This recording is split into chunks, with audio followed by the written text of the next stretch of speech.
পৌরাণিক মতে প্রজাপতি ব্রহ্মা সুমেরু পর্বতে এক হ্রদের নির্মাণ করেছিলেন এবং তিনি অভিশাপ দেন এই হ্রদের জলে কোনো পুরুষ স্নান করলে তিনি সুন্দরী নারীতে রূপান্তরিত হবেন।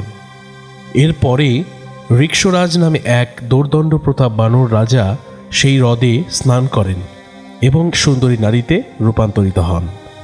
তখন সেই সময়ে আকাশপথে ইন্দ্র এবং সূর্যদেব ভ্রমণ করছিলেন। নারী রূপে রূপান্তরিত ঋক্ষরাজকে দেখে মোহিত হয়ে ইন্দ্রদেবের ইন্দ্রমণি পতিত হয় সেই রমণীর চুলে, তার থেকে জন্ম নেয় বালি। আর সূর্যমণি পতিত হয় গ্রীবায়, তার থেকে জন্ম হয় সুগ্রীবের।